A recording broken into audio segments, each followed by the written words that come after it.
2018. We're here for the purpose of the regular meeting of the Elmhurst City Council. I ask that you all rise and join me in the Pledge of Allegiance. I pledge allegiance to the flag of the United States of America and to the republic for which it stands, one nation, under God, indivisible, with liberty and justice for all. Okay, before I ask Clerk Cyprian to call the roll, I will note for the folks in the room in attendance that Alderman Toledo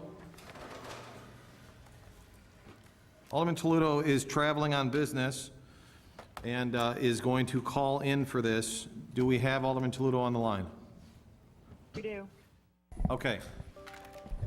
So, Alderman Toledo can participate as a full council member while traveling on business when she dials in. Clerk Spencer, I'm sorry, I apologize. Clerk Cyprian, please call the roll. Mulliner. Here. Brennan. Here. Sabatino. Here. Yoder. Here. Dunn. Here. Leader. Here. Volumsky. Here.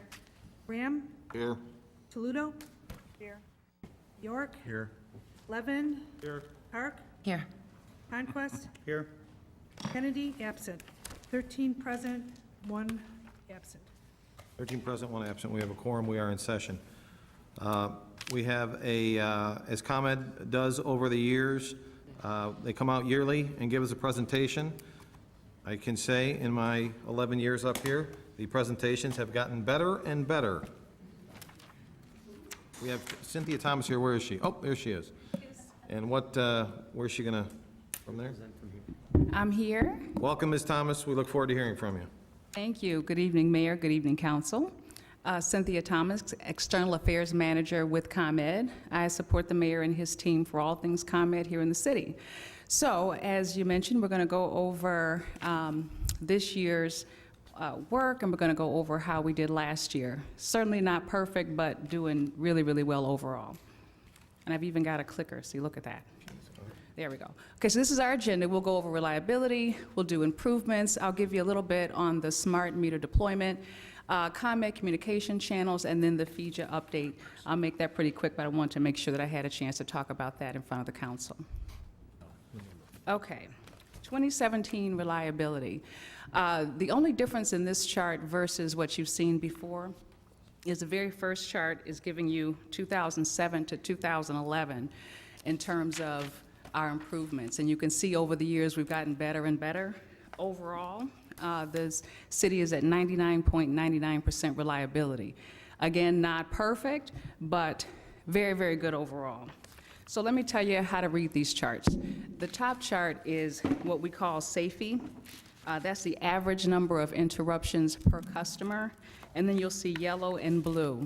Yellow is under storm conditions, the outages, and blue is non-storm. So even looking at the charts 2017 to 16, the customers here, residents here, had less outages. We were at 0.13 versus 0.71, which is less than 1 the year before. The second chart is the average number of minutes for those outages. So we went up a little bit in 2017. So we had fewer customers experiencing outages, but the ones that did were out a little bit longer, 119 minutes versus 96. So when you look at that, all the improvements that we made, the underground cable that's been replaced, the smart switches that have been put in and all that good stuff, what happens now when we have an outage, if we're able to, if the system can detect it and switch, you might see like a blip, a couple seconds here and there, and then the power stays on. That's the system working as designed. Switching to another line so that you stay up. For the ones that we actually have to come out and repair on site, depending on what they are, they're taking a little bit longer. At least they did 2017 versus 2016. Okay, this next chart here gives you the cause of the outage. So the last chart there, it's kind of hard to see from the audience, but we had the greatest improvement in underground equipment issues, 2016 versus 2017, but they also drove a lot of the outages that we had last year, so we continue to work on our underground cable program, which I'll talk about that in a second.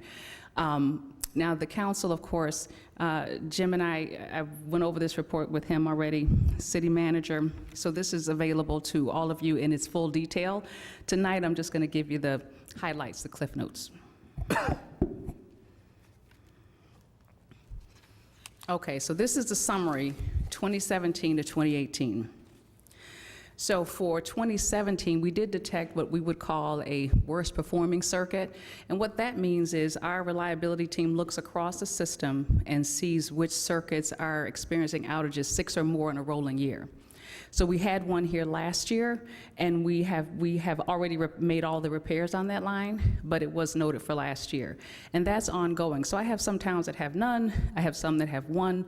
I usually don't see more than one, but they do exist, and we work on them and tell you what we're doing to fix it. For the distribution automation program, this is what I talked about before. We have the DA devices, is what we call them. They're smart switches that can switch the power over to a line when we detect an issue so that customers don't stay out or they don't go out at all. We had 5 circuits we worked on in 2017. We have 3 circuits in the plan for 2018. For underground cable, we worked on 3 circuits last year. For underground residential distribution cable program, that's where we treat or replace the cable. We had 3 in the plan in 2017. We have 5 circuits that we're working on in 2018. For the wood pole program, we replaced or reinforced 39 poles last year. 102 are in the plan for this year. For circuit inspections, that's where the guys go and walk down, or girls, go and walk down the line and look for issues so we can proactively fix them. We found 60 corrective maintenance items last year that we addressed, and we have completed 11 this year that we've addressed. For the tree trimming program, 24 circuits totaling 93 miles was taken care of last year. We've got 8 circuits in the plan this year. So again, the circuits that they're on and the exact work we're doing, whether it's planned or already completed, are in the full report that you'll have access to, okay?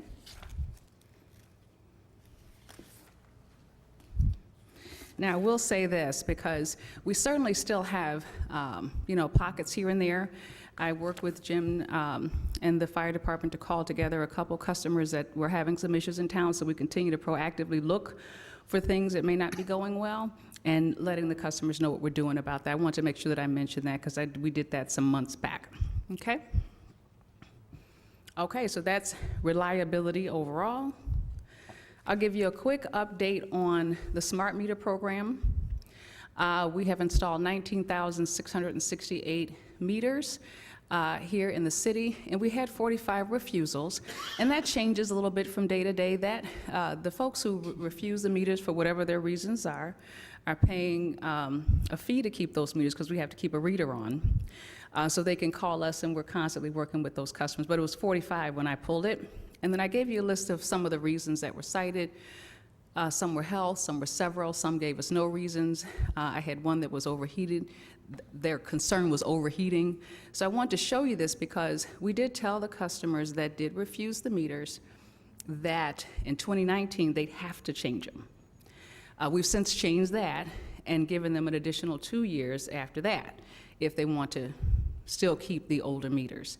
What I'm not sure of, Mayor, is what are we going to do? Will it continue to be just a fee, or will it be a you have to change it no matter what? Certainly, I'll be communicating that information to the city to let you know whatever decision is made at that point. But right now, they still have those meters. Okay? Okay, the power of self-serve. I just wanted to show you a quick cliff note here for this. Because what we noticed from 2017 to 2016, our ComEd.com transactions, where people can go online and do business with us there, actually went down, but the mobile app transactions went up. That makes sense. Most people, love to use our phones. So that's the trend that we are seeing. And we also have many more customers, over 2 million of them, signing up for outage alerts. They want to know what's going on even when they're not at home. The ComEd mentions that changes over time depending on what's going on. If it's a great year, not too many storms, you may not get too many mentions. If we have a lot of storms, we may have a lot of mentions. So it just depends on what's going on there. And then I just give you a quick look at our Twitter and Facebook fans. The next one here, of course, you can find all this information online, the power of self-serve, all the different ways that customers can talk to us, get information, and do business. And a lot of it is, of course, not speaking to a customer service rep. They can do it, through these means here. So I wanted to give you a peek at that. Okay. This is the final thing. I just wanted to give everybody a heads up. I know Jim and I talked a little bit about this when I met with him one-on-one. But FEJA is Future Energy Job Act. I'm sure if you haven't heard, you certainly will. This bill was passed back in December 2016. And so now we're spending a lot of time and energy making sure that our stakeholders know the incentives that are available due to FEJA. We certainly come out and ask for support for different things. Now we want to make sure you know how to use it. So for the FEJA bill, it provides for increased dollars for energy efficiency programs. We've always had energy efficiency programs, but now we're going from $250 million to $400 million from up through 2030 due to the bill. And 10% of those dollars have to be spent in our public sector buildings. So if the city is looking at major projects, you're looking at wanting to know what you can do more efficiently in the building, we have free facility assessments where, you call a number, they come out, they do the assessment for free.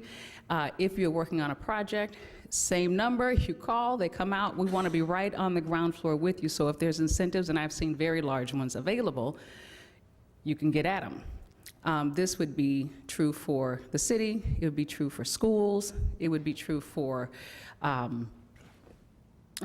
churches, any of those buildings, some of the older buildings that may need some support, we want to make sure that we're there. So I'll be pushing some more information out to Jim about that, so please, we want to make sure you're taking advantage of that. Renewable energy, a lot of people are talking about solar and wind and sun and all that good stuff. We have a lot of vendors who are coming into the area now offering. I'm starting to get some things in the mail myself. Well, the bill allows for big rebates and allows people who may not have been able to afford solar get in that game. So on the table, I did put some brochures, Solar for All, so you could take a look and get some more information. And I also provided that for you, for the council members as well. You see that in front of you. You'll also see, I don't want to forget to mention this, you'll also see a home assessment card I left for you there. This card here, and I put it also on the table in the back. The reason I'm pointing this out is because not only are we doing the free facility assessments for our public sector buildings, our businesses, et cetera, we do them for homeowners and apartment, folks who are in apartments as well. And I did this myself because, of course, hey, why not, right? So I did sign up. I want to walk through the process myself, but it's absolutely free. It may take a few weeks to get an appointment, but I would encourage you to do it. If you don't already have all of your LED lights installed in your house, the tech that comes out will do a walkthrough, change out those lights for free. The aerators in your sink, how they're not always that great, they'll change those out for free. They changed my shower heads so I can have more efficient water usage. They did find my mom's freezer in the basement. I'm still working on my emotional attachment to that. But she was really, really good. And for the few things that would cost me some money, she left me a report. There was some insulation she suggested that I do in the attic, and then she gave me the corresponding rebate that I could get, for that project. So for those in the room, please feel free to take a card. I would encourage you to call. It's free. It's free. Did I say it was free? It's free. Okay. The other thing I'll touch base on is care. Our care programs help those who are more vulnerable. For our veterans, seniors, people with limited income, we have care programs that would help to help those customers. So $10 million a year goes towards our care programs. They are administered through the LIHEAP agency, but again, this is something that we want to make sure that our churches, our senior centers are aware of. So keep that in mind. And lastly, FEJA will create jobs. We see that because we have all this solar solar business happening. We're going to need people to be trained, craft apprenticeship programs. There's $10 million in funding will be offered 3 times. Now, we're working through vendors for this, of course, because we want to make sure that those jobs are going to folks who need them most. So a lot of activity here. And I will certainly Jim has my contact information. But if I can ask one thing before I close, if you are aware of a church or, maybe where pastors gather that might be able to use this information, or there's a fair or some place that you think that we can maybe do a booth or a table, we do all of those things for free to make sure that people know how to get at these funds. So please, I would love to hear from you if that's the case. With that, any questions for me? Okay. To allow council to address Ms. Thomas, thank you very much. I will entertain a motion to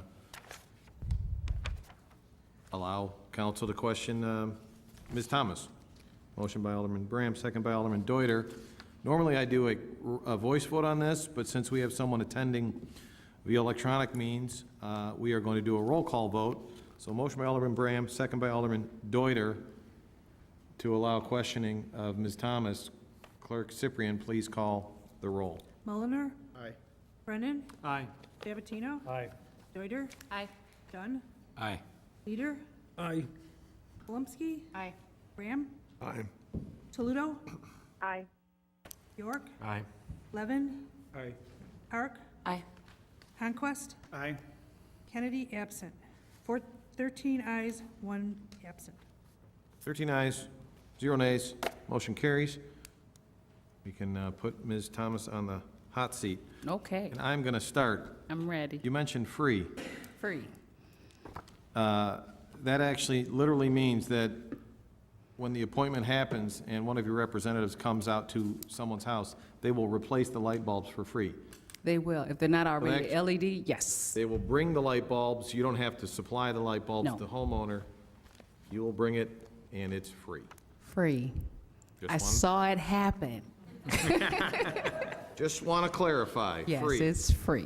Any other Please questions? call. Get on the list. Alderman Hunquist. Does that include like a lot of free light bulbs or just? And does the aerator work for teenagers taking showers? So my question, I get a couple of questions a lot. One is on cell phones and one is on electricity. And particularly in an older town like Elmhurst, we have a lot of older towers, poles. And there's been a couple of recent examples where they've brought up, hey, I've got engineering friends that say that those towers, the transformers or whatever are too old and they're actually a health hazard. I don't know if you have the answer to this question, but I can tell by your face. Like, Well, not a health hazard, but that doesn't mean that, we, like I said, we still have work to do. We're still working on improving and changing equipment and what have you. So those things are replaced on a cycle, but in terms of are they dangerous to have up there or something, no. Thank you. Any additional questions? Alderman Bram. Thank you. I don't know if we have to go back to slide 1 or 2, but the first question would be in regards to, and I think you might have answered it, but smart meters. Yes. So was the stats that you provided residential or residential and commercial? So all-inclusive of Elmhurst, pretty much everything but 45, or was that just residential? That's everything but 45. We didn't have any commercial customers to push back. Those were all residential, but that's everything we have here. That's my whole list for Elmhurst. So all commercial is on the old meters? They're all on the new meters, They're all on smart meters? smart meters, yes. Okay. The next question I have in regards to that, overall, I mean, whatever it was, slide 2, where it shows that the reliability has definitely significantly improved. Coincidentally, I read somewhere on social media this weekend there was a power outage in Elmhurst, but it has gotten significantly better, south side, central, and north side as well. So that's great to hear, and kudos to ComEd for being able to take those actions. Where where do you feel ComEd is at in regards to Elmhurst with all the improvements that still need to be done? I mean, are we 50% there, 75% there, or at 100% from what you know today? Because it still seems like there are some areas that definitely need some improvements, at least from my novice opinion. Okay, so in terms of, because it was I always have to write it down, Energy Infrastructure Modernization Act, we call that EMA. We have shortcuts for everything, because that's the way we do business. So it was that bill that allowed us to do the bulk of all of that work, and you would see, you know, smart grid or smart meter. That was the bill that allowed us to do all of that work, right? So we finished all of the smart grid work earlier this year, the last of it. Now, everything going forward is our regular, we never have a year when we're not doing improvements. The Director of Operations did ask me to schedule a meeting with and it's, forgive me, I can't remember the exact area, but it's near the fire station. There were some customers over there that were, I think it's 45 of them or so, that were experiencing some issues over there. And because of the number of issues we had in that pocket, we have a particular plan for them. And we came here to talk to them, invited them to a meeting so we could tell them what we were doing and by when for that reason. So we will always be looking at improvements and what has to be, what's next, so that we can keep it going forward. So there isn't we're 80% done and we don't have anything else to do after the 20. That never happens. I'll be back here next year talking about the improvements that we've done and what's next. But like anything, this particular report, like I said, when you see it in its entirety, you'll know what I'm talking about. It does list all of the work we're doing on each of the circuits and the maps and all that good stuff. And if I get a call from Jim or someone from the team that says, hey, we have a customer they've called ComEd, they're having an issue with outages or what have you, this report is the first place that I go. I look to see what circuit they're on. I look to see what the problem is. Is it consistent? Is it underground cable, underground cable, underground? It's okay. Then I will bring that if it's not already on the list of things to be improved. If it is, great. If it's planned, then I reach out to my team and say, okay, so when are we going to do it? Because we're having some issues on this line. We're getting some complaints. And a lot of times I can move that work forward. If it's not there, then they put it on the list because I've got, 4 or 5 outages, 6 outages on one line. It's the same thing. The hardest part is when you have a customer who has an outage and it's different things. A squirrel hit a line. Then a tree fell on something else. And then the transformer, that's harder to put a plan around because, different things, happen, and so that's harder, but if it's consistent, we will always proactively address those. Thank you. You're welcome. Any other questions? That's it? That's all you got? Hey, you should have seen it about 5 years ago. I'll take this. Thank you very much. We look forward to continued improvement and continued conversation. We appreciate you being here. Thank you, everyone. All right. On to agenda item 4, receipt of written communications from the public. At this time, is there anyone in the audience who has any written communication they wish to submit? Hand it to our clerk.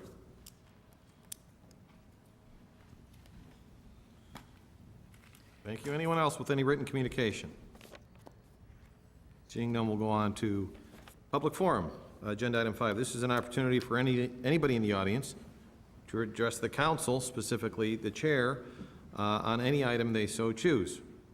When your name's called, we ask that you make your way over to the microphone to my right, your left. We ask that out of respect for the work that we need to get done here this evening and out of respect for others who may want to speak, that you keep your comments to 3 minutes. I will time you, and if you bump up against the 3 minutes, I will ask you to wrap up your comments. Also, we are recording this, so when you get to the microphone, we ask that you state your name for the record. Address is optional. Clerk Cyprian, at this time, is there anybody who has signed up for public forum? Yes, Mayor Morley. The first person is Lance Adesco.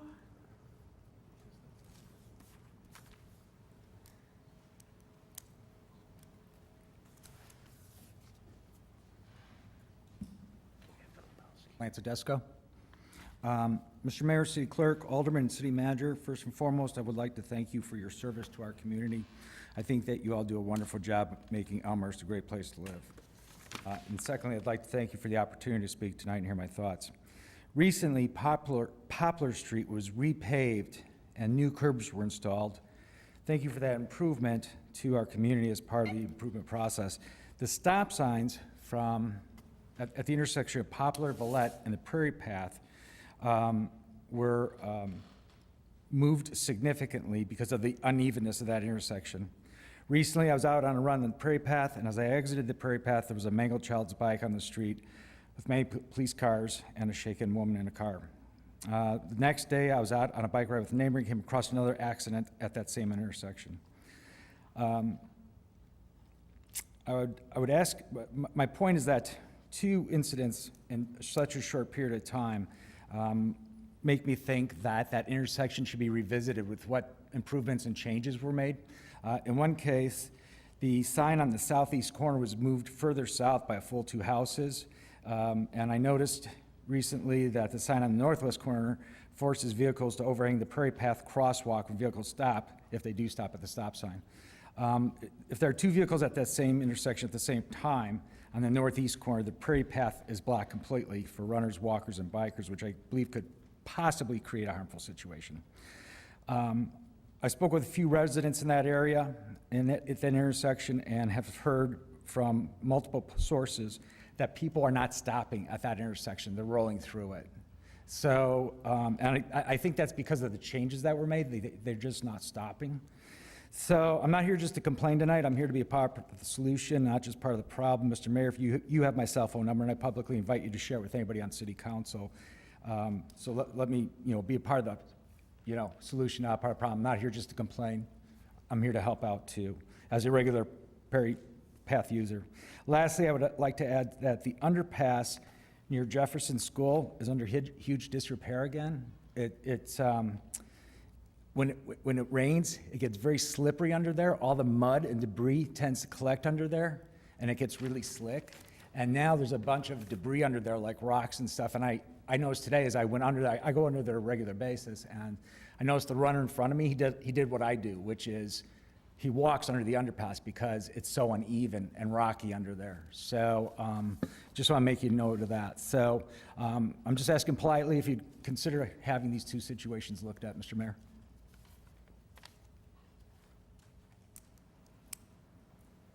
Bill Sanders?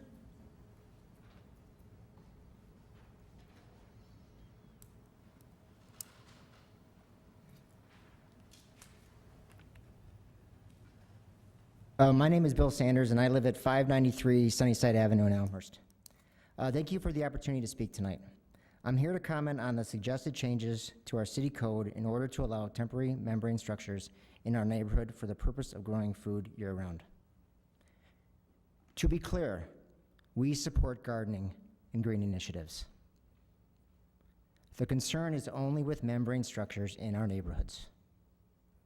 Cities, suburbs, and rural communities all offer very different living experiences, none of which are objectively better or worse than the others, but they are all very distinct.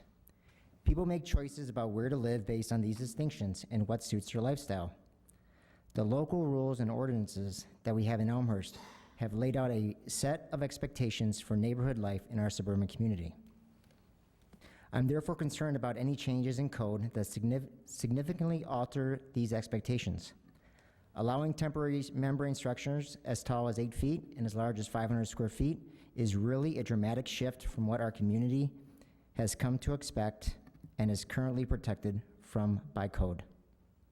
I enjoy life in Elmhurst and appreciate that there are sensible limits and restrictions for use of residential property. Our lots are relatively small, so these restrictions help diminish conflict and prevent activity that infringes upon others' enjoyment of their property, resulting in improved housing values and quality of life.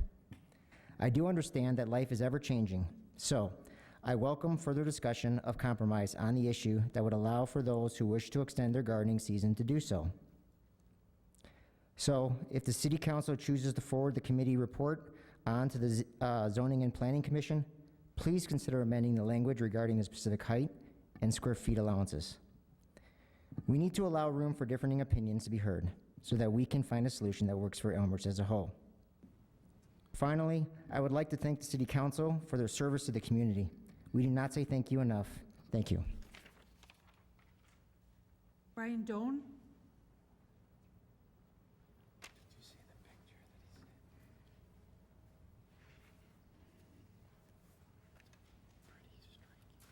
Hi, I'm Brian Doan, and I'm usually the only one against the hoop house, so I don't have anything else to say, but I will.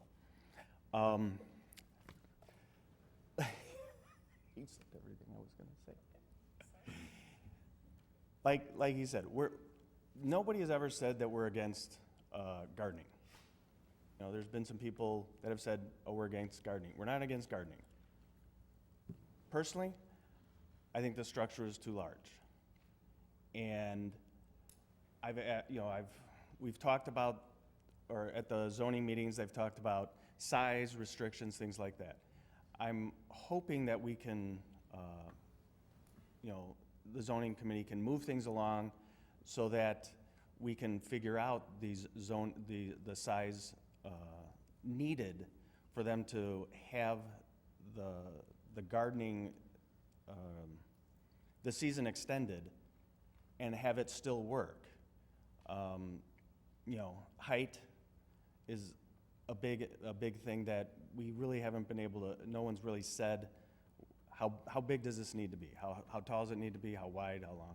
But, I personally, I looked at it that if that size of something was in my neighbor's yard, since my neighbors are a couple feet taller than my yard, it would be that much larger to me. My gardening is more like flowers, bushes, things like that. Because we've got so many trees, we really don't have a garden. But I just want to say, we're not against gardening. One of the other things I want to say is that the city can tell us what we can and can't do on our property. People keep bringing that up. You can't tell us. Well, over 2,500 new homes in the last 25, 30 years, the city told those people exactly what they can and can't do.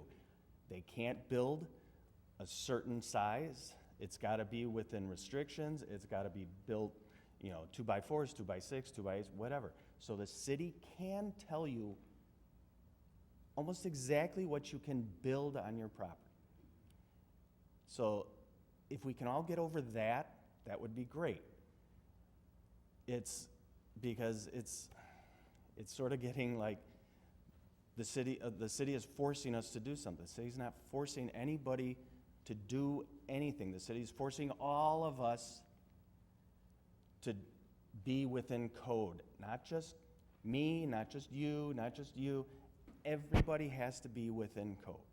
We have flooding issues in this town. We've had flooding issues in this town for a long time. I thought having neighbors that had swimming pools, I wouldn't have a flooding issue. I have flooding issues in my yard. The two big pools, they don't suck up any of the water that comes through our yards. So this, not that it necessarily worried me, this structure didn't necessarily worry me about flooding, but there could possibly be an issue if it's too much. There was flooding 8 years ago in my next door neighbor's yard in the winter, in February. We had a thaw, then we had rain, and then we had a freeze, and I had an ice rink in my backyard. The whole backyard was ice. So I hope we can get this moving along, and hopefully within the next couple months, so that they can plan for their October building of this building. Thank you. Rebecca Mime?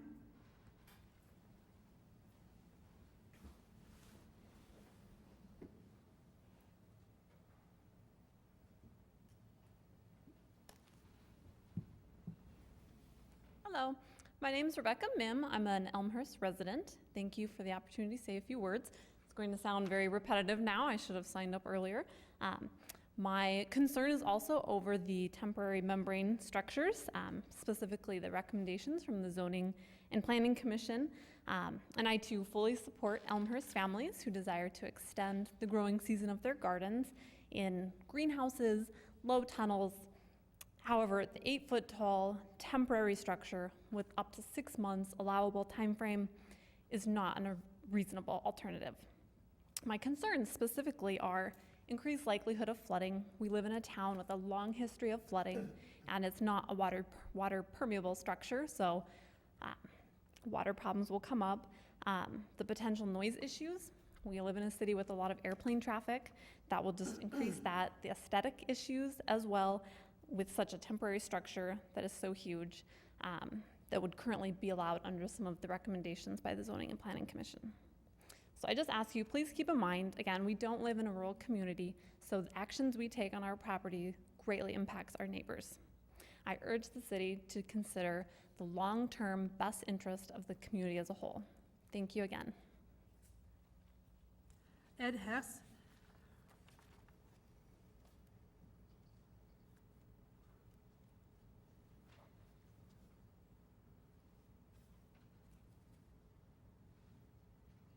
So Ed Hess, I'm at 217 North Oak Street, and I'm also following in with just concerns. First of all, let me begin by saying that for the last 5 years, we participated in Elmhurst, garden facility to, do our gardening during the summertime.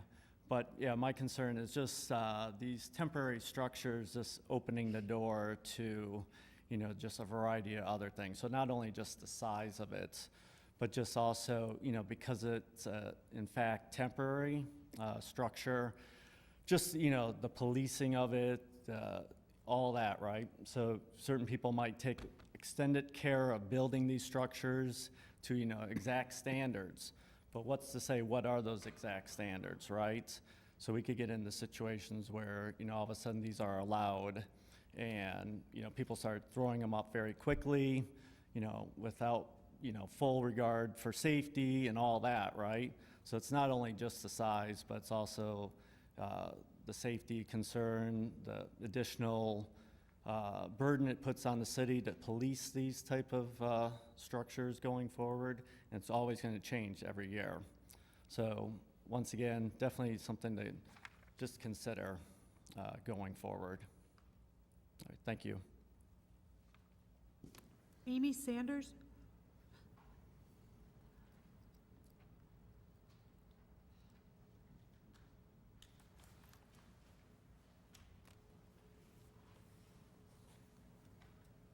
Hi, my name is Amy Sanders. I live at 593 Sunnyside Avenue. I'm here tonight to comment on the DP&Z Committee's recommendations for review of the municipal code regarding the membrane structures. My family and I love our life here in Elmhurst, and we are happy with the code the way it stands. However, I do recognize there is a need to address those that have different opinions. I'm all for that. In order to make a community work, all involved parties need to come to the table and be willing to compromise. So out of the consideration for those who garden and to wish to extend their growing season, I support a thorough exploration, a public hearing, and encourage rigorous debate regarding all options of doing so. However, I am concerned about the negative impacts of the temporary membrane structures in the neighborhoods, especially large structures that exceed the allowable fence height and dramatically alter the character of our residential life in our community. So while I don't believe that the parameters outlined in the DP&Z committee report strike the right balance or compromise at this time, I do feel it is important to give this issue due process. We need to find a solution that works for our community as a whole. Thank you. John Sandstrom. Good evening, thank you so much. I'd like to give a shout out, first of all, to my two aldermen, Alderman Palomsky and Alderman Brom. Thank you for your time and many years of service in Mr. Brom's case, making our city better. First of all, I'd like to say, inch by inch, row by row, we're gonna make this garden grow. Hey, that's wonderful that everybody tonight is celebrating gardening. And I think that's the thing that's bringing us together, fortunately. Of course, there's a disagreement about how we should go forward and regulate the people who are really gung-ho about gardening and those who are gung-ho about keeping the city beautiful. And I would argue what is beautiful, and how is the city becoming more beautiful with more and more high-rises? Hey, the evil is being done, and it's been done, and it's going to keep being done. But we're talking about gardening. How about a show of hands? How many of us eat vegetables? Don't be shy. Raise your hand. Yeah, I'm gonna say most of you folks up there are a little bit shy, not raising your hand, because I know darn well that you eat vegetables. You should eat your vegetables. At any rate, this needs to be a little higher. I do have to say, my neighbor has a 6-foot-high pool, and we have an extended 8-foot-high fence. And that pool, I would argue, is probably at least 300 square feet. And I have a friend who has a pool on one side and a pool on the other side. And guess what? Hey, that's fine. If people like raised pools, they want to swim in the summer, great. Why is that not such a big deal? And covered gardens is a big deal. But again, I think it is really nice. The fellow in the gray shirt said, hey, we love gardening too. This isn't about gardening. It's about keeping things decent, and I think standards are important, yes. But I think there were also a lot of fallacies that a couple speakers brought up about increased flooding. As far as I know, gardens need water. I don't think swimming pools do a lot of water offset. But anyways, thank you for your time, and I think it's important to let people do in their property what they want to do. If they want to have pools, great, but hey, gardening is a viable and very healthy and life-sustaining activity. In the past history of the planet, 90% of people actually directly raised food. Now less than 5% of us do.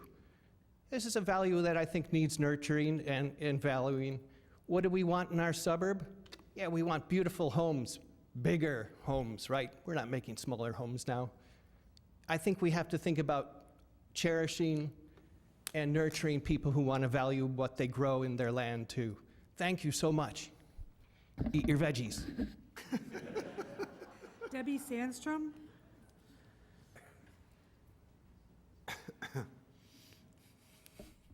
Debbie Sandstrom, thank you all for all your work, and I thank you also for the many, many hours that you have spent listening to people talk about whether we should have membrane structures or not have membrane structures. And I know that there's been a great deal of thought and collection of information about how people can grow vegetables and how you can extend the growing season. Some people just now mentioned that we need to talk about this a little longer. Perhaps they haven't been following the story and known how many hours have been spent already. The reason I signed up to speak today was because I was here at a prior meeting and that I was not here last week, but I heard last week how you had an expert who knows about extending growing seasons come and talk to you about all the requirements and how much space somebody needs to actually grow enough food for their family, and how tall a structure needs to be in order to work properly. And so I wanted to thank you for getting the expert in here so that you could make a decision based on real knowledge and facts, and not just based on how people feel about different things. Personally, I think it's important to be able to feed your family with food that you have grown, and so that it's not food that you have no idea where it came from and what canal it got watered out of, and what pesticides were put on it. I think those things are really important. I mean, it's a health issue. There are many things that I know that you guys consider in all of the decisions that you make for the city. It's impossible to please everyone.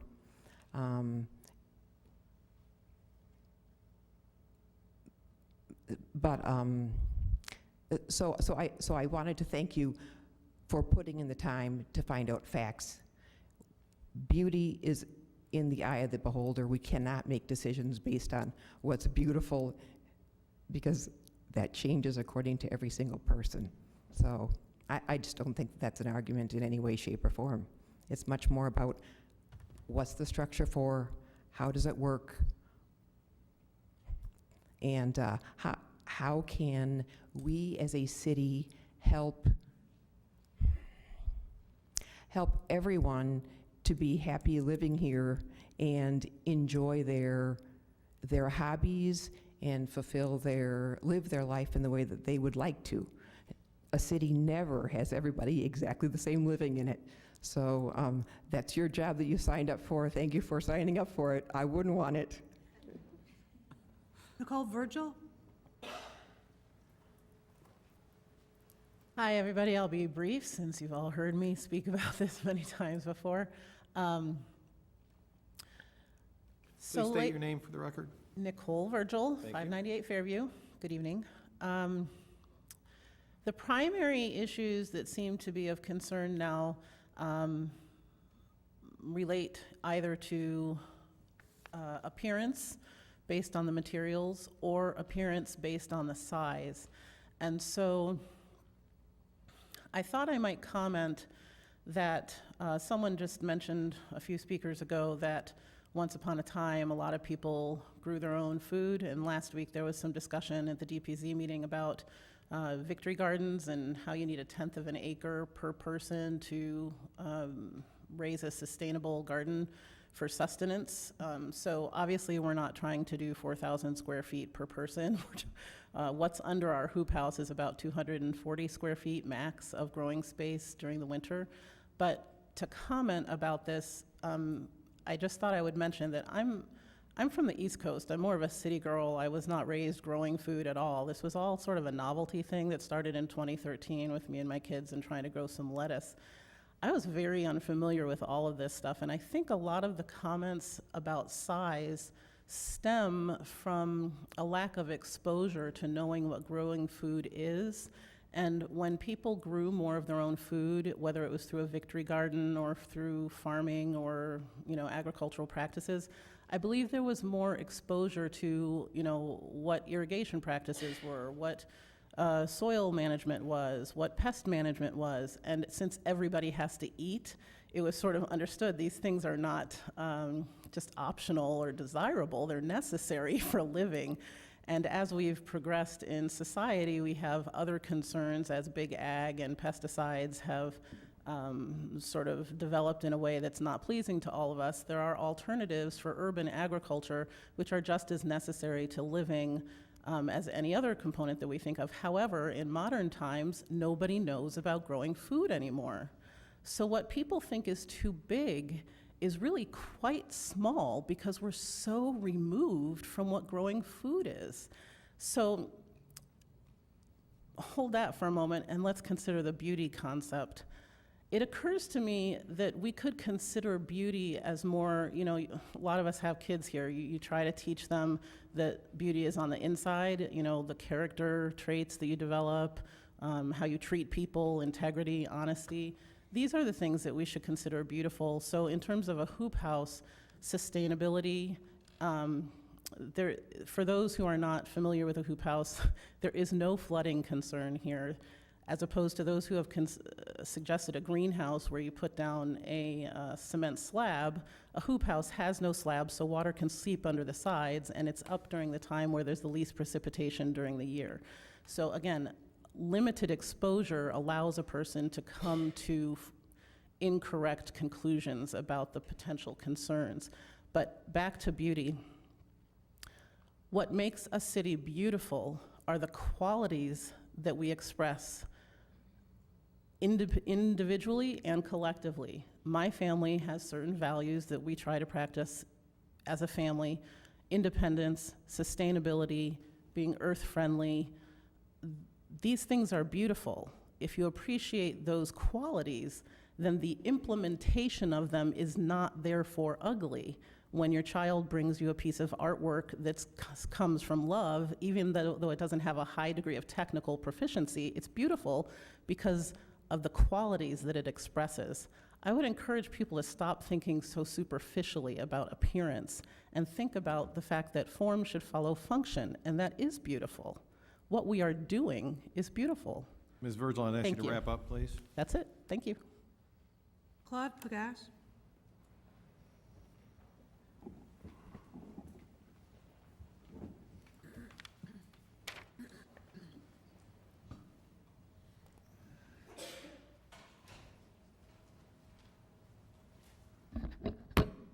Claude Pocket, 566 West Gladys.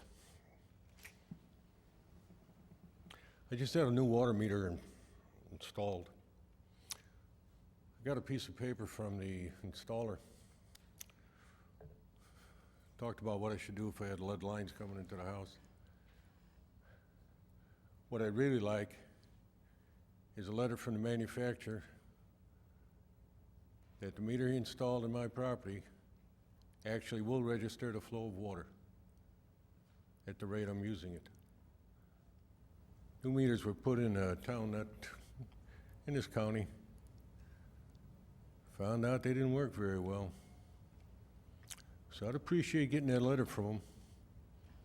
I don't need a letter about lead pipes and what I gotta do. June 25th, gentlemen, important date, right? Treasurer issued the report on the finances of the city of Elmhurst. It was published June 28th, the Elmhurst Independent. It's an interesting document. I would hope these people in this room and the people that hear me get a copy of it. Shows how the city spends its money, who it spends it with, how much it spends under each division. I would hope the aldermen would get it. Look at it. You meet twice a month. You vote, you spend money. It's like running your house. You get bills for phone and electric, gas. You pay them. Then you wait to the end of the month and you say, geez, what are we doing? We gotta cut expenses. So for the people of Elmhurst, this council votes for the money they spend for you. Get a hold of that publication. Take the time. You take the time about a little plastic house. This group of ladies and gentlemen here are spending millions, supposedly for your benefit. Find out how the money is being spent. That's the important thing. And then the little plastic houses will come along. Oh yeah, I'm also having trouble with the refuge container. Got a couple letters from the city. Seems like the supplier's having a hard time getting a container that I wish to have. I did not supply the last container I have, and I am not going to supply the container I haven't. I desired and called the city about. And it's unfortunate that this company you hired cannot lay its hands on the proper container. Mr. Pragash, I'd ask you to wrap up your comments, please. But Mayor, it's a good idea. The aldermen should read that, what the treasurer put out. They can see what they voted on. Victoria Fitzmaurice.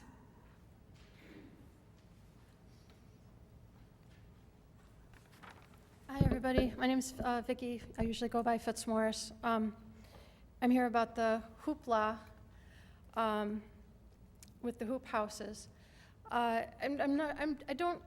was going over my thoughts about this, and I've been following this issue for the last year or so since it came to my attention. And I thank the council for, putting the time on this. And at the same time, it does feel like a lot of hoopla over something that should be like a non-issue. What is more essential than growing food on one's own property? If you're in a homeowners association area, then there's very tight regulations. But when you buy a large lot in a suburban area, you kind of assume that you have some liberty with how you use your property within reason. We have city ordinances. It's always this balance of property rights, versus civil society and maintaining a civil society. But again, what is more essential than growing food on one's own property? And having a hoop house, I understand as a homeowner for 30 plus years, there's a lot of things I've seen in my neighbors' yards that I thought were very unattractive, but were perfectly fine. And at a previous meeting, I saw pictures of other membrane structures around town that I found maybe not as attractive, or more or less attractive, but not particularly different from what the Virgil family has been doing. And so, the thing that gets to me is looking at this, I still don't understand entirely why it was such a big issue, because it seems like a really simple thing about crafting a city ordinance to meet, current situations. And growing food is something that more and more people are getting involved in. Extending the growing season in an area like Chicago is something that more and more people are looking at. And the city has heard from experts with University of Illinois Extension, Angelic Organics, who's been doing this for a very long time, and also the Advocates for Urban Agriculture. So there's this wealth of information and experts on dealing with these things, including crafting ordinances that are acceptable to everybody in the community. And I just encourage the city to, balance out the concerns of everybody. But, right now a lot of the discussion is whether it's 6 feet tall or more. And the recommendations from the experts in this field are saying you really need a center height of 7 feet. And so it's like, is that really what's going to hold up this whole thing? Is it 6 feet tall or it's 7 feet tall in the center? It's as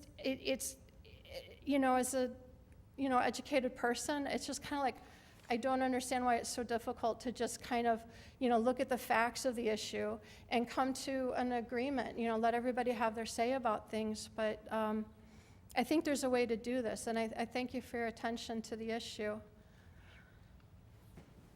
Edgar Pal.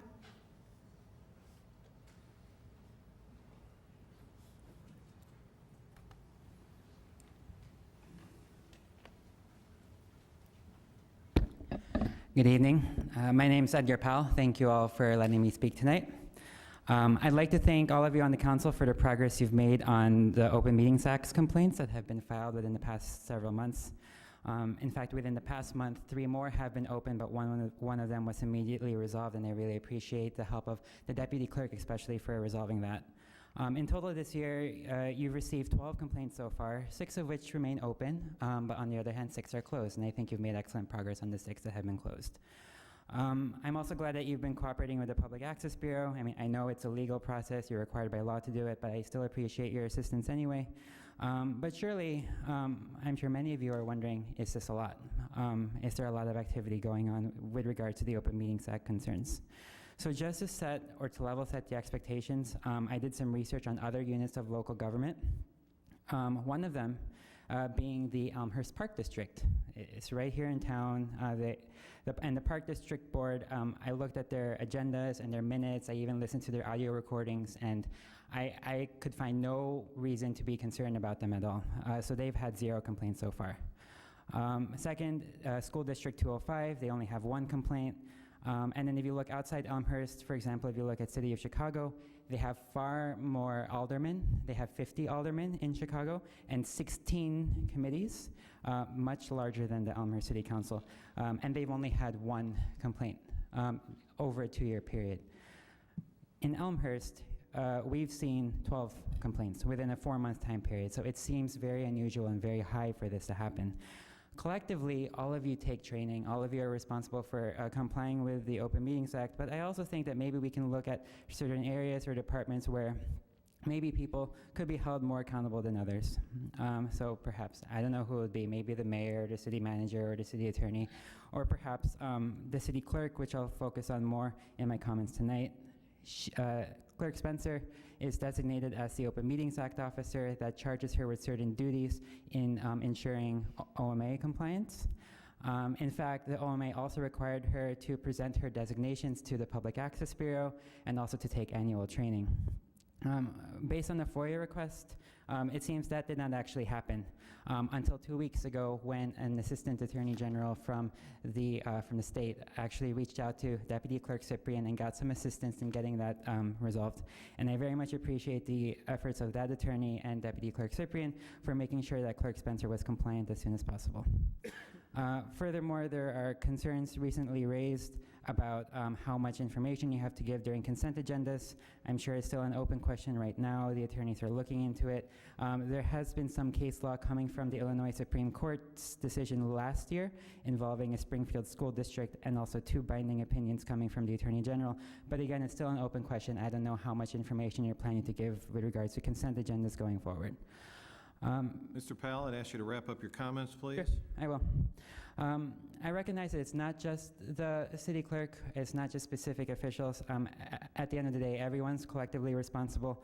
There are committee liaisons, aldermen, and attorneys who play a key role. So I hope that you all take a holistic view of your entire process and avoid further violations going forward. Thank you.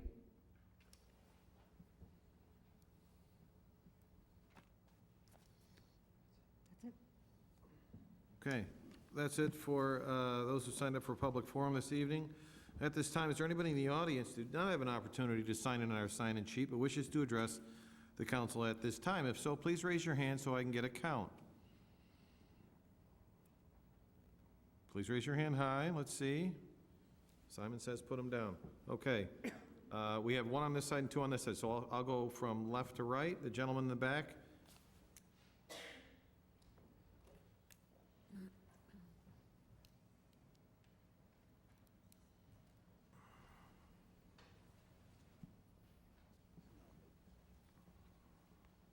Bill Trudeau, 291 Valette. I've been to a number of these meetings now and listening to the membrane house issue, and it really seems like it just comes down to aesthetics and what somebody finds attractive or not attractive. And I've lived in town for 35 some years. A lot of things have changed in the town over the years. I don't particularly like looking out my window and seeing a brick wall, you know. It just is what it is. It's within code.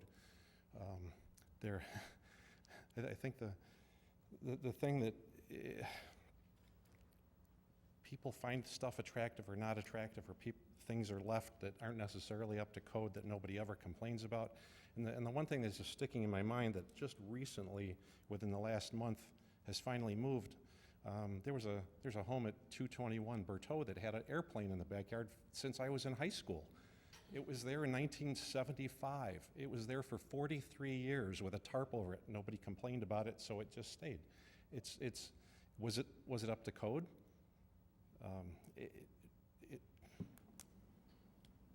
If you don't like the way something looks, it doesn't mean that it's bad. Okay, Ms. Ambrosia, I think you had your hand up.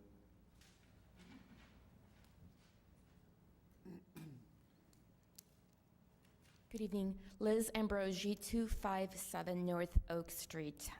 Talking about the hoop house. So people are commenting about what they think how the hoop house looks.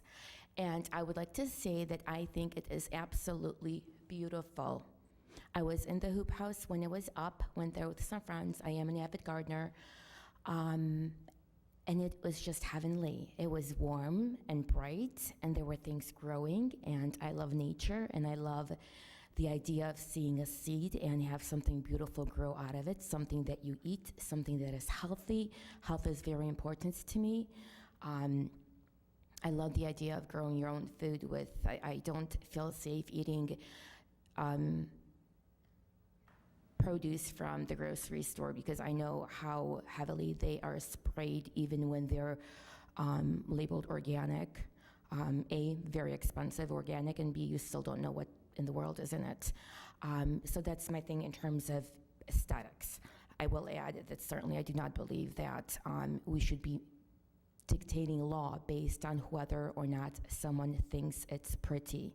We've all talked about this. I think I respect the couple who complained about this, but I really encourage them to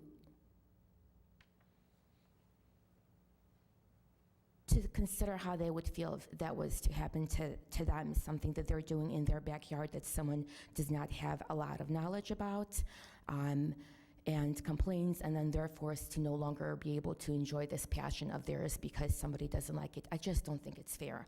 I wanted to comment also, someone had made a comment about, goodness, we're in Elmhurst, this is not a farm, we don't grow here, we don't have hoop houses. Look at Chicago. beautiful, great, ginormous, world-loved Chicago. They've got hoop houses everywhere. The city encourages people to have hoop houses. I think there are so many misconceptions about hoop houses by people who simply don't know much about it. And I get it, you know, but I encourage people to educate themselves about this topic. It is enormous. Hoop houses, gardening, all of that. It is about sustainability. We just had the young lady from ComEd talk about sustainability. I mean, it's the things. Cities are encouraging people to do anything that is environmentally friendly. You know, solar-powered solar panels years ago were not as encouraged as they are today, and might be looked at by others as ugly. And you know. Yeah, and what else? So yeah, just to point out to everyone, hoop houses are all over Chicago, encouraged, and in terms of height, they're not, I think the height was 9 feet at the peak, which is the real number that they should be per all these experts that know all about hoop houses. And I just wanted to add also, I've been at just about every meeting, the planning meeting for as long as this has been going on. I've been listening and I've been talking and all of that. And to the folks here who are not on that committee, I just want to tell you guys that we've had some amazing speakers, professional, really, really smart folks with just a myriad of information, and hopefully that stuff can get in your hands. And I Just think... to wrap up your comments, please. Sure. That's it. Thank you. Thank you. I think we had one other. Okay.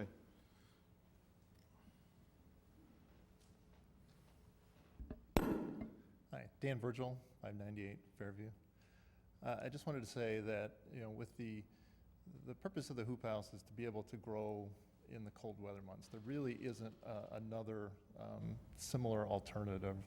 And as we heard in the DPZ committee meeting last week from Laura Calvert, who's from Advocates for Urban Agriculture, there really are some critical minimum dimensions in order to make it workable. And the recommendations that the committee came up with last week, I think, are a good compromise. They meet the minimum size requirements, but they're smaller than some other places would allow. So I think, you know, it's a good compromise in that regard. In terms of the height restrictions, the overall size restrictions, they're still subject to, you know, lot coverage, percentage restrictions, setbacks, and so forth. You know, I thought that was a reasonable compromise, and I would request the council to approve the report. Thank you. Okay, anyone else?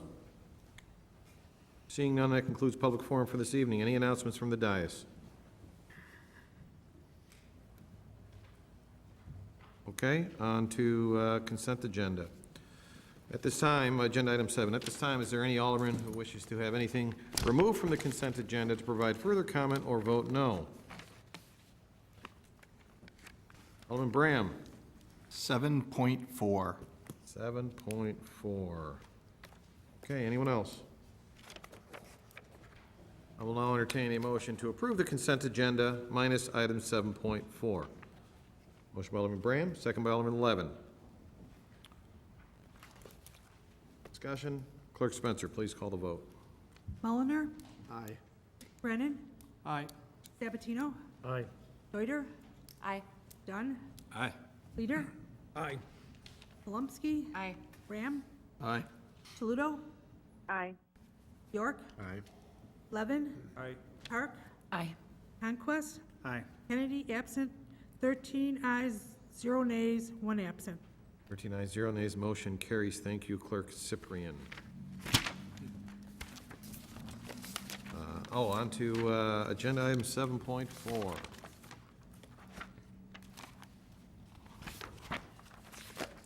This is a report out of the Public Works Committee.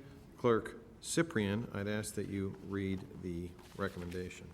It is therefore the recommendation of the Public Works and Buildings Committee that the city enter into a land swap agreement with the Royal York Condominium Homeowners Association pending that forthcoming title commitment requirements do not delay the construction of the SESMP Phase 1 project, and that the city attorney be authorized to negotiate the final land swap agreement and prepare appropriate documentation for city council. Signed, Jim Kennedy, Chairman, Marty Deuter, Vice Chairman, Norman Leader. Unsigned, Michael J. Bram. Okay, to put this before council, I'll ask for a motion to approve the report and recommendation as read. Motion by Alderman Deuter, second by Alderman Bram. Alderman Bram, Alderman Deuter, do you want to comment? Alderman Bram, you pulled this report. Thank you. I pulled it for two reasons, one of which I think it's a very important report saying that we're attempting to move forward with agreeing with the Royal York Condominium Homeowners Association as well as Timothy Christian to do the stormwater project. So I think that's very important, and I wanted to highlight that. But also for the record, I wanted to highlight I was not able to make the Thursday at 5 p.m. committee meeting, and that is the only reason why my name is not signed on this report or this recommendation. So I fully support this. I wanted to make sure I emphasize that. It's a great project, and I hope that all the pieces fall into place where we can move forward with this agreement as stated in the report. Okay, any additional comments? Clerk Cyprian.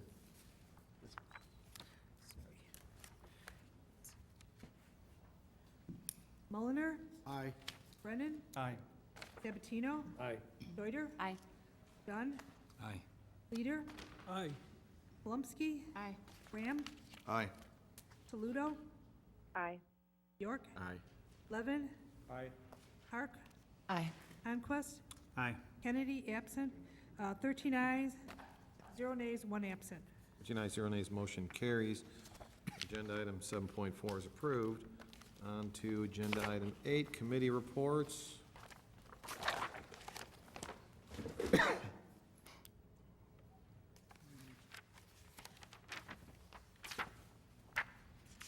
(8.1), this is a report out of DP&Z. Clerk Cyprian, I ask that you read the recommendation. Therefore, the Development, Planning, and Zoning Committee recommends that the City Council authorize the Zoning and Planning Commission to hold and conduct a public hearing to consider text changes to the zoning ordinance regarding different means of extending the growing season, which should include the language listed above. Signed, Michael Honquist, Chairman, Noel Toledo, Vice Chairman, Mark A. Mulliner. Okay, to put this before council, I will ask for a motion to approve the report and recommendation as read. Motion by Alderman Honquist, second by Alderman Mulliner. Alderman Honquist, your report. Thank you, Mr. Mayor.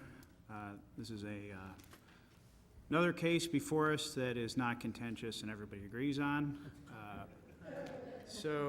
Let me do a little background. In 2010, the City Council of Elmhurst passed an ordinance against membrane structures. And the reason for that at that time, and I'll just summarize, was because temporary membrane structures had a place in town and they were being used for a lot of different purposes.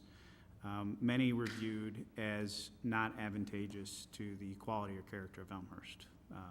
You can look at them as either garages, some are putting kind of housing trash in them. There were a whole variety of those issues. So at that time, and that was only 8 years ago, the City Council reviewed that case and passed the ordinance. As with a lot of things, times change, and 3 or so years ago, residents put up a hoop house, which is a membrane structure. A neighbor complained, and the city reviewed the situation. I will point out, did not ask the residents to take it down, but to finish the season and then to remove it at the end of the season, which is what occurred.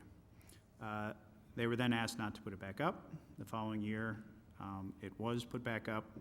The city was called again, and they were cited and asked to remove it, and litigation began after a review by the city and the administrative hearing within the city, which found with staff that it did not, or that it fell within the ordinance and it should be removed, and finally then through the court of law. Earlier this year, via a referral We were asked in the DPZ committee to take up the case of the hoop house and to look and see if our code should be amended. That process started in May after we finished a couple of other cases, and we have spent the last 4 meetings discussing this topic. It is not an easy topic, especially if you're not, I would say, very proficient in gardening, to understand both the purpose of the hoop house and or how that purpose differs from a traditional greenhouse, which is allowed by the city. And I just want to take one moment. There have been members of our community, and I hear more so online than I've heard reported to us, that the city is not following kind of a green sustainable policy, and I wanted to again state that I completely disagree with that composting, that gardening, and that greenhouses are allowed within the city code today. This is a potential exception to that code to allow membrane structures to again be enabled within the city of Elmhurst, specifically for the use of gardening and more specifically for the use of extending the growing season. And as we got into this case, we did quickly turn from hoop house to looking at any and all items that could extend the growing season and kind of change the focus to look at multiple ways that people could garden through either an extended period in the fall or starting earlier in the spring or potentially through the winter months. So this entire process has gone through. As you heard in public comment tonight, we did have both input via staff from experts in the field, and we actually had a woman show up that we were allowed to question at our last meeting. What we put together in this report and what I'm going over, I think, is an attempt to frame the discussion for the commission. And what we're asking for tonight is not to debate this report or to look to amend the report. The purpose of this report is to educate you all and give you an update on what we've done, number one.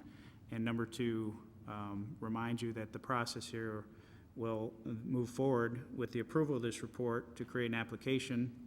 The city will create the application to the Development, Planning, and Zoning Commission, who will then put it on the docket and start the process of public hearings and of reviewing whether what we put forward in this report, again, I'll say is kind of guidelines based on our work, is appropriate for Elmhurst or is not appropriate for Elmhurst. And that process will begin, and we'll go through its normal procedures through the commission. They will produce a report back to our committee, and then we'll, based on that work, we'll eventually come back to the city council. So I wanted to point this out for a lot of people. Zoning is not an easy subject. I've been doing it for a few years now. It's a very complicated piece of city law, and it takes a while to understand it. In addition to that, it takes some time and understanding to recognize what the city process is and what we go through, both in this meeting and in our particular committee meetings, to review any subject matter. And in this case, I think a lot of people are concerned and or potentially confused by what we've issued. I know I've had people come up to me and say, hey, you just passed that. I thought you guys were going to discuss this. We did not pass anything. We have reviewed it at the committee level because it was referred to us from fellow aldermen, and that was our responsibility. And we took the time to go through this, to educate ourselves, and to try and provide, as I mentioned before, a set of guidelines for the commission to start discussion and debate on this topic. So with your support tonight, I will end my comments and just ask for your support to move this forward and turn it into an application for the commission to review. Thank you. Okay. Any additional comments? Alderman Brennan. Thank you, Mayor. On 2 occasions, I've been able to join the DPC committee meetings where this was on the agenda. And first off, I'd like to thank and applaud the committee and staff for their work to date. This is, Alderman Honquist has stated, this is not a straightforward topic. I myself have met with some folks in the city to grab lunch and chat over it. It's far from straightforward. And both meetings that I witnessed and sat there, I was impressed with intelligent and thoughtful conversation and debate. And that's what this process is all about. So I'm in support of this report this evening. I do look forward to hearing back from the commission. And again, I want to applaud the committee. Thank you. Any additional comments, conversation? Clerk Cyprian. Mulliner, Aye. Brennan, Aye. Sabatino, Aye. Deuter, Aye. Dunn, Aye. Leader, Aye. Palumski, Aye. Graham, Aye. Paludo, Aye. York, Aye. Levin, Aye. Park, Aye. Conquest, Aye. Kennedy, absent, 13 ayes, 0 nays, 1 absent. 13 ayes, 0 nays, motion carries. 8.1 is approved. On to 8.2. Clerk Cyprian, this is a report on public affairs and safety. I'd ask you to read the recommendation. It is therefore the recommendation of the Public Affairs and Safety Committee that the City Council approve the implementation of the Ride DuPage program in place of the current Elmhurst Taxi program and DuPage County Pilot 2 program.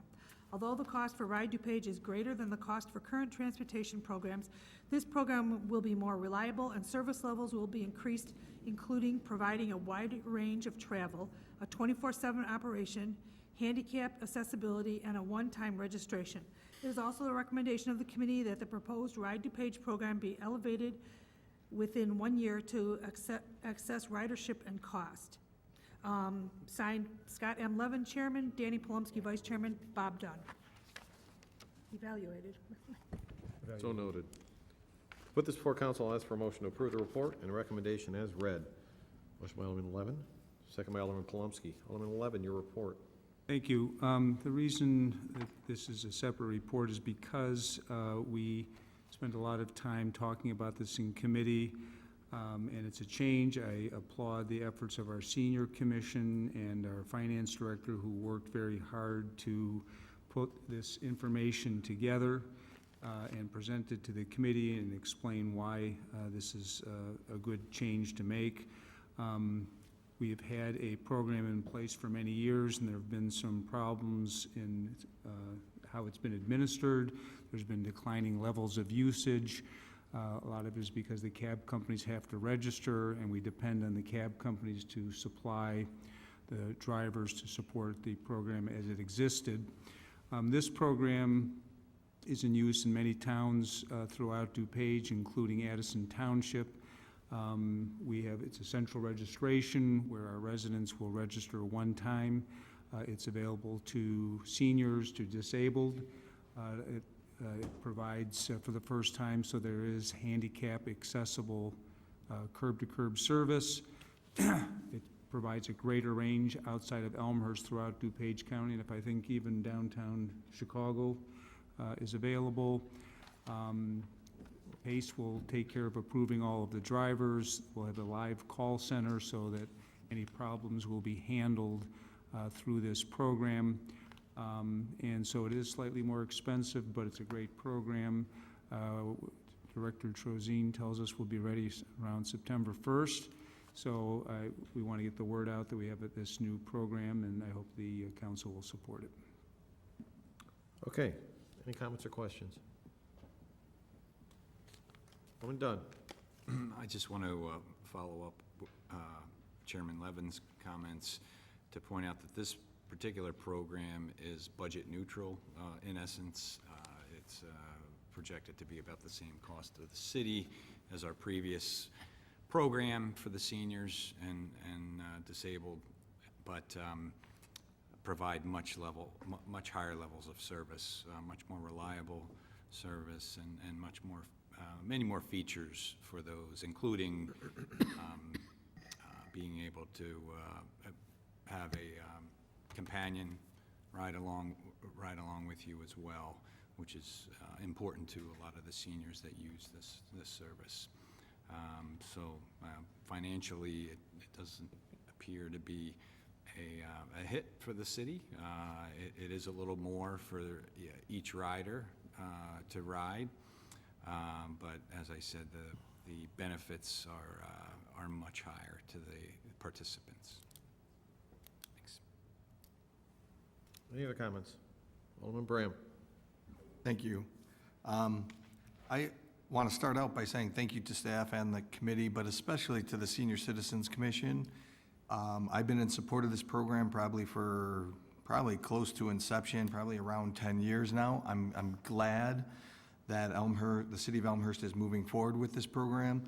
Yes, it costs more. Yes, it's more to the bottom line of our dollars or our budget, but it's a significantly better program all around, from all the points that the previous two aldermen have stated, from easier from a handicap perspective. I mean, there's so many positives on this program. I'm glad we're moving forward with it, and once again, thanks to the Senior Citizens Commission for hanging tough and continuing to evaluate this on a yearly basis. Okay, any additional comments? Clerk Cyprian. Alderman Mulliner, Aye. Brennan, Aye. Sabatino, Aye. Deuter, Aye. Dunn, Aye. Leader, Aye. Palumski, Aye. Graham, Aye. Toledo, Aye. York, Aye. Levin, Aye. Park, Aye. Conquest, Aye. Kennedy, absent, 13 ayes, 0 nays, 1 absent. 13 ayes, 0 nays, motion carries. Report is approved. On to agenda item 9.1, reports and recommendations. 9.1, Mayor Morley, that's me. A couple of quick announcements. First, I want to thank all involved in the vintage baseball game that was organized by the History Museum and the Historical Society. I'm sorry, Historical Foundation. Thank you. It was 2 Sundays ago, the 24th, and not only was it well attended by the teams, but I think it's because it was held at Elmhurst College. A lot of people walked. We had well over 100 people there watching us play. I want to congratulate, I was a captain and so was Elmhurst resident Pete DeCiani. I want to congratulate Pete DeCiani and his team for coming in second place. The south side beat the north side 14-10. I also want to thank Dave Oberg, who served as barrister, master of the rules, and kept us in order, appropriately called me out because I was not wearing the appropriate apparel. And I don't want to forget to mention Mike and Peggy LaCicero, who, without their hard work, this would not have happened. So, wonderful event, attended by all. Southside won 14-10, and I'm looking forward to next year. Farmers Market is closed on July 4th this week, and I want to remind everybody, which I'm sure is no secret, the Explorer Elmhurst Express Trolley is running these days, Friday and Saturday, noon to midnight, and continues to be a success. I encourage all to utilize it. City Manager Grabowski. Thank you. 2 items tonight, both related to Independence Day holiday. First is that City Hall will be closed on Wednesday for that. And second, garbage will be delayed this week as well. Other than that, as part of our reports, we have Dr. Kuhn here to talk about strategic plan. Yes, okay. 1 second. Time. Meeting's over. Don't know how that happened. Okay, any other reports and recommendations before I have Dr. Kuhn come up here? Seeing none, I will ask Dr. Kuhn to address council. As council is aware, and for any member in the audience, City Council endeavored to create a strategic plan 3 years ago, 2.5 years ago? The original was 4 years. 4 years ago. Yep. As part of that strategic plan, we periodically go through it, see where we are, take measure, and also take note of council, any changing our current priorities, and try to reset the strategic plan. And that's what this is the result of council's work, along with Mr. Kuhn's help. So I turn the microphone over to you. Thank you, Mr. Mayor and members of council. Thank you for having us back. I'm joined tonight by my colleague Gina Ballard, who also participated in has worked through the project process and the workshops we had. As the city manager and the mayor already commented, we're here tonight to review the results of your work and all your discussions that we had over the last few months to update the strategic plan we did about 4 years ago. So we thought we'd present, and this information was provided in your packet earlier, but if you recall the process for those that might be watching or not familiar, our technique and the one that the city used a few years ago and we're updating is we go through a series of conversations with the city to begin with some very broad visions and expressions of the future. We start with ideas and issues that the city feels are important to cover, and as the discussions continue to work their way down, we develop a set of goals. And as you know, we establish those goals collectively as a group, and then we work on consolidating goals where we can, and then our exercise is to provide the council with a ranking instrument to rank the goals and help prioritize them so that staff can then take action on them, but having a better idea what to start on first, second, and third, so to speak. So that the results of that ranking exercise are what we're presenting tonight, and we have 2 documents to review. The first, and the last thing I'll say on technique is the council's familiar with this, but for others, our technique is one that was developed by a longtime friend and professor of mine, Jerry Gabris, who has since retired, but the goals we develop each cycle are divided in this matrix, and it's a matrix of time and complexity. So time being short and long-term, and just to review, short-term goals were those that the council expressed they'd like to see completed within the next 1 to 3 years, and long-term are goals that would like to be completed in the next 3 to 5 to 6 years. So the other dimension on the matrix is complexity. And if you remember, we used some decision rules to say, you know, what's a complex item and what's routine, and I would just say complex almost speaks for itself, although we do have some guidelines on that. But routine, I would just emphasize, is not to be misinterpreted to mean easy. Routine has a different context and meaning here, is that routine means it's something the city could manage fairly well on its own. You may need some little outside assistance or something, may require some shifting of dollars, some shifting of people, or so forth, but it's something generally that the city could manage internally. Complex items, and you know, just to hit the highlights of complex items, one, if it was intergovernmental, it's automatically complex. If it requires public-private partnership, it's complex. If it requires a fundamental change in the way of doing things, and there are some other guidelines. So the results. The first document we have up here on the PowerPoint shows the top 3 goals after the ranking exercise that kind of bubbled up to the top, and it's a forced ranking system. We take everyone's vote, we create an average, and within each of these 4 quadrants, these are the top 3 goals. And is there any magic to 3? Not necessarily, except that they generally fit on a page. And I think for most groups, you kind of say, well, what's my top 3 or 4 things I want to work on? So here are the results. On short-term routine, the number 1 goal was to undertake a financial trend analysis and contingency plan to prepare for possible revenue changes, including any contraction in intergovernmental revenue. And this is a result of, you know, all our discussions at the workshop and a lot of staff input and things you're doing already on a normal basis. The second item in terms of priority was to develop and implement the revised technology plan and assessment, including the ongoing process improvement reviews that have been taking place across city departments. And the third was to identify the next top 5 development sites in the city. And again, that one had a little bit of a life because this was a concept and idea picked up from the prior plan, and you'll see that reappearing later. So short term, those are kind of 1 to 3 years. Those are routine. On the complex side of the equation, here are the top 3 goals that emerged. 1, complete planned stormwater projects. First was at Messiah and Royal Oak. and then second was at Christ United and Jackson.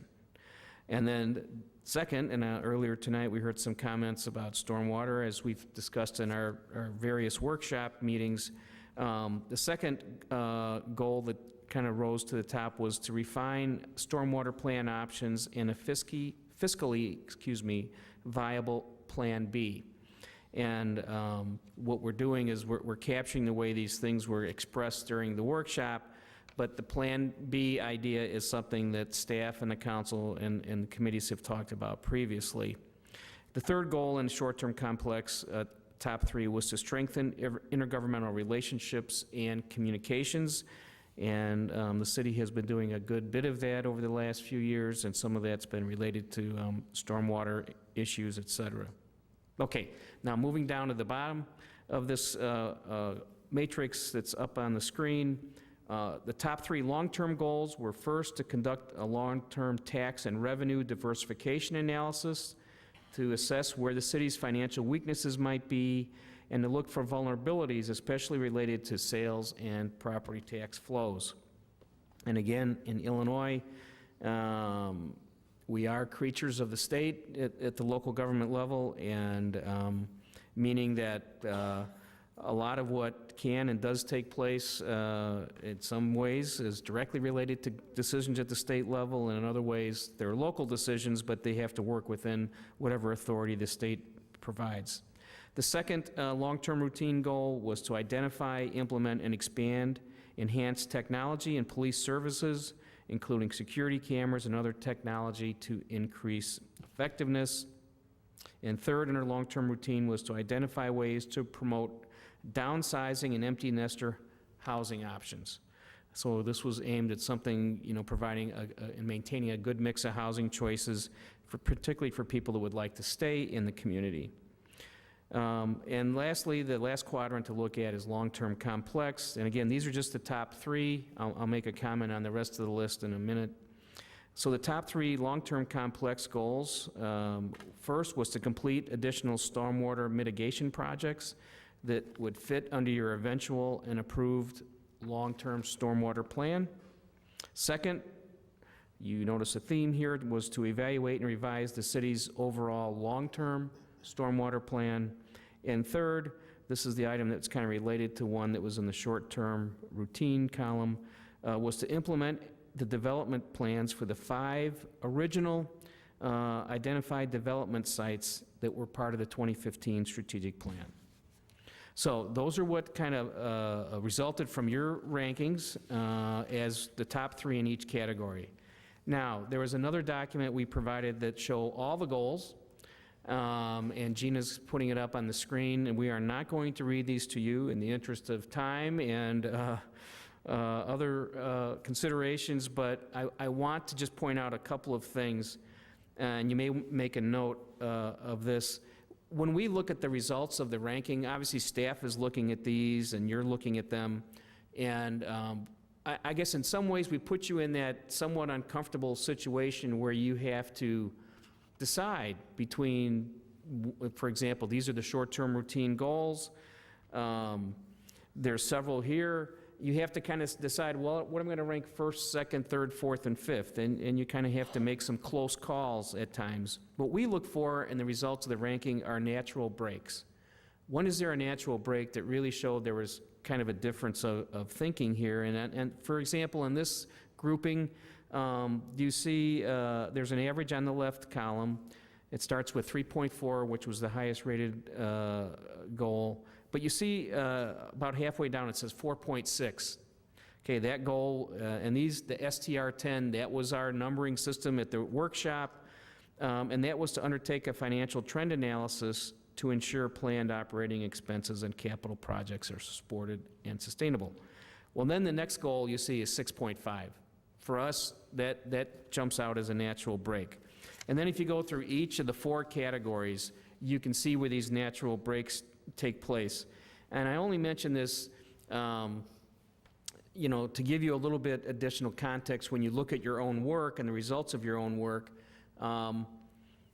you know, some of these are close calls. You'll see they may be just a matter of a tenth of a point or so, and Gina has the long-term routine up at this point.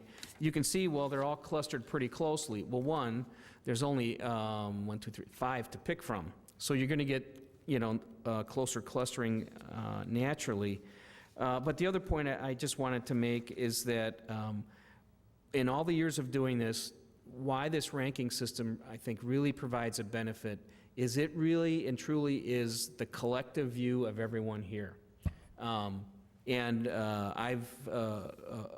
kind of applauded my 5th or 6th grade math teacher who said, and I've quoted it to my own team many times, the law of averages really works. It really does tell you when you take a lot of different opinions and you try to say, how can I make sense of this information? This is the result of that kind of exercise. And so how you all look at things, what generally had more consensus rose to the top, and as things had a little less consensus on how they might be viewed in terms of priority, that kind of fall to the bottom. My last comment, Mr. Mayor, and I will turn it over back to you. In all the years I've been doing this in Elmhurst and communities all across Illinois and the Midwest, I can honestly say I don't think I've ever heard of a bad idea or a bad goal at a strategic planning workshop. The thing is, there just is not enough time, money, or resources to get them all done. So what this technique tries to do is say, where do we start? Where do we dig in? And of course, things are going to happen between now and when we do another update. And that's why everybody in this room is here to do their jobs, is that when things come up you need to address, you're not going to say, oh, gee, that wasn't on our strategic plan. But we just hope that's not an everyday occurrence. So, Mr. Mayor, that's the end of my comments. Appreciate that. I'll entertain a motion to allow us to converse with Dr. Kuhn. Motion by Alderman Mulliner, second by Alderman Honquist. Any discussion? Clerk Cyprian, please call the roll. Mulliner, Aye. Brennan, Aye. Sabatino, Aye. Deuter, Aye. Dunn, Aye. Leader, Aye. Palumski, Aye. Graham, Aye. Toludo, Aye. York, Aye. Levin, Aye. Park, Aye. Conquest, Aye. Kennedy, absent. 13 ayes, 0 nays, 1 absent. 13 ayes, 0 nays, motion is approved. Thank you. Oh, nope, wait, don't come back. We just said it was okay to have That was ask discussion. you questions. Thank you. Ready to go. There you go. Alderman Mulliner. I just wanted to thank you for all the work that's been done on this. I think it's wonderful. I think the last one really helped us out in focusing our direction, and I think it's a good process for us to go through. My only corrective comment that I'll say on the whole thing is it's Raw York, not Raw Oak. Oh, okay. We will certainly get that corrected. Thank you. Terrific job. Thank you. All right. We appreciate that. Any additional comments or questions? I want to thank both of you for all of your hard work. It is important, I think, for the public to understand that we did undertake this procedure to keep our strategic plan fresh, if you will. And I think your point at the very end was relevant. Not enough time and money at the end of the day to do everything, but at least this sets a priority. At least it allows the other council members and other elected officials to understand what others think. And I think it does help in our decision-making, at least in terms of prioritizing. So thank you very much. Welcome. City Manager Grabowski? Thank you. I too would like to thank Greg and Gina for all their work on this, but I would also like to thank the City Council for taking the time to do this, because I know that it was very intensive, and you did have to give up additional time to what you normally would. So we do appreciate that on behalf of the staff, because as the mayor said, it does give us the focus. Where we go from here is that we will take this and we will operationalize it. We'll put together a plan on how we're going to achieve all the goals and give some timeframes to them. We'll circulate that to the City Council so you're aware, and then we will continue to track that as we have in the past and give periodic updates to the council. That concludes my comments. Okay, on to agenda. Any other business? No. Thank you. I'll try this again. Alderman Honquist. I'm kind of confused right now, too. I just want to make a couple of comments. One, a resident stopped regarding an accident on Poplar, and I just wanted to comment on it. I too was there that day and followed up with the city manager to find out that what I had suspected is what happened is that a biker drove into the roadway and was hit by a car. The biker was cited, and the biker was okay. And I know the committee's looked at this. I think we've discussed Poplar and particularly York many times. And the only thing I can say, living by both of those intersections and being an alderman for 5 years now, is that people need to stop. We need to stop and look both ways, like we've taught our children to do. And on York, it's amazing to me, even with everything the city's put up, no one will touch that button to turn the lights on. I know bikers, I'm a biker myself, you want to keep going. When you stop, it ruins momentum. But we're having more accidents, as has been noted, and I don't think it's just in our town. I know a friend that was hit because he didn't stop. So I just wanted to highlight that. And the second thing I want to highlight, there have been a number of allegations that continue to come at us, and I am the chairman of one of the committees that was reviewed, and we were found not to be compliant. And I simply wanted to state that, as I've stated before in my committee meetings and I think up here, the vast majority of us do this as volunteers. We get a small stipend every month. We do our best. Everything that has come out of my committee was immediately published online and is very easy to find the information. There was a procedural problem. I apologize for that. We've corrected it and we'll correct it going forward. But I feel that there's almost an assault on my integrity and some of the rest of us. I think it's unfair, and I wanted to state that in public for the record. Many of these quote-unquote violations are similar, in my opinion, to a jaywalking fine, not a felony, and I think they've gone a little bit too far. Thank you. Okay. Any other business? I'm going to add an addendum to my report. Forgot to mention this last time, did not want to forget this time. As council and audience is aware, the city recently established a public arts commission. If you can go online to our website, you will see additional information. We are taking volunteer applications right now. You can go on, and in the article discussing it, there is a link to the application submitted here at City Hall. Deadline to apply to that public art commission is July 31st. Also, reminded by our goals that we just went through was keeping an eye on our finances.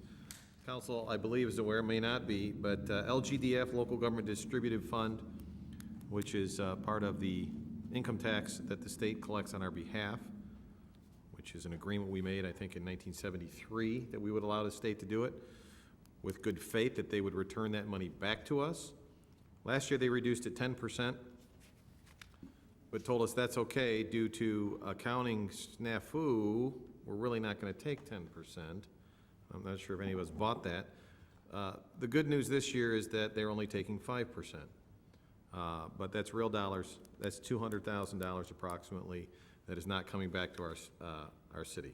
So it's important that it's on our goals to keep a vigilant eye on our dollars. Any other business? I'll entertain a motion to adjourn. Motion by Alderman Leader, second by Alderman Deuter. Roll call, please. Mulliner. Aye. Brennan. Aye. Sabatino. Aye. Deuter. Aye. Dunn. Aye. Leader. Aye. Palumski. Aye. Graham. Aye. Toledo. Aye. York. Aye. Levin. No.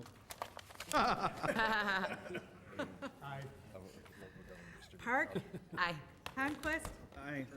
Kennedy absent. 13 ayes, 0 nays, and 1 13 ayes, 0 nays, motion carries. We are adjourned. Thank you, everybody.